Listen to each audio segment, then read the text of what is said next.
What's up, guys? Welcome back to a new video. I'm just doing one off the cuff here because I've noticed when I was going through comments that I got a lot of questions on goal scoring, finishing, how to score more goals, all that stuff. Now I have a lot of videos that go over this, so you can definitely check those out. Just search goal scoring, finishing, similar terms on my channel, and you'll find them. I'm just going to give you 3 things you can work on right now that are going to help you score more goals. Now the first one is obviously working on your technique when striking a ball.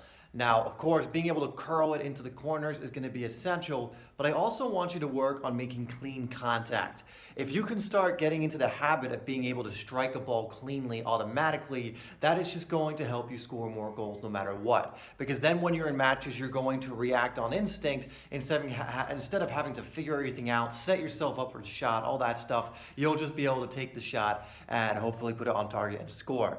Now, the best way to do that is literally just get to a wall and practice the proper technique to strike a ball cleanly over and over again with both of your feet.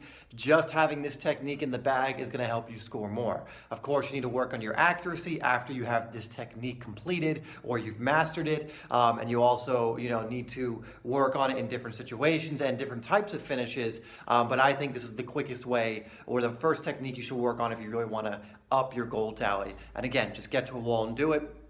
If you look on a video on my channel that goes over how to shoot a football properly or perfectly, I think the title says, it'll teach you that technique. Second thing that I want you to be working on often if you want to score more goals is your runs, is your movement.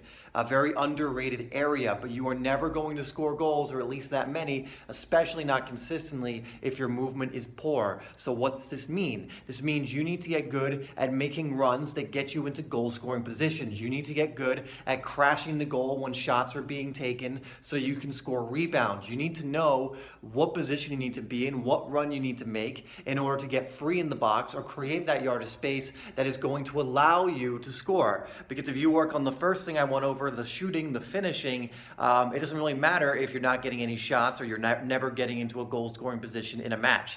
Doesn't matter how good your shooting is at that point, right? So make sure you are working on your runs. You're watching professional footballers. You could watch people like Harry Kane, for example, and see the runs that they make to get into goal scoring positions. You can look at Cristiano Ronaldo as well. How does he get into these positions, and how can I start doing that in my own matches?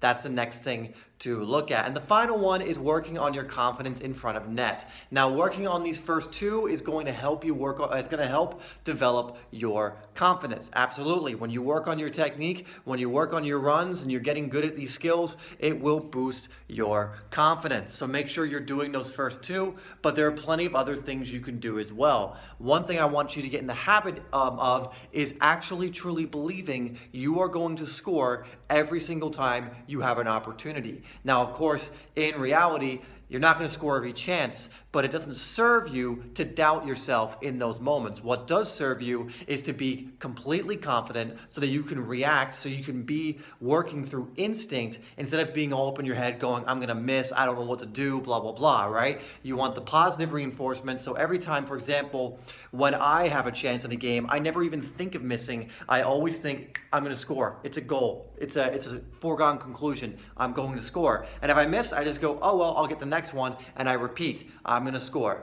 Now, I'm not thinking this over and over in my head, but the feeling of that is there because I've done this so often. So that's what you want to do. That's going to help your confidence in front of net. Even say that to yourself if you have to in training until it becomes a part of you, until it becomes automatic, and that's really going to help you. And I'll throw in one more, guys, is mentally aim, since we're talking about the mentality of it all. Don't just blindly shoot the ball. Mentally see the target and that split second as you're shooting that you want to hit. Because there's a thing that happens that when you give your mind, your brain, something to aim for, it will actually try and move the body in a way to hit that target. If you don't believe me, start taking free kicks and actually mentally aiming before taking them. You'll usually find that more of your shots are going towards that target than if you just did it blindly. Okay, so that's all I'm going to leave you with today. Again, I have so many other videos that go into this in more depth, but I wanted to give you 3 things you can go out and work on today in order to improve this area. All right, guys, thanks so much. Make sure you like this, subscribe if you haven't, and I'll see you in the next video.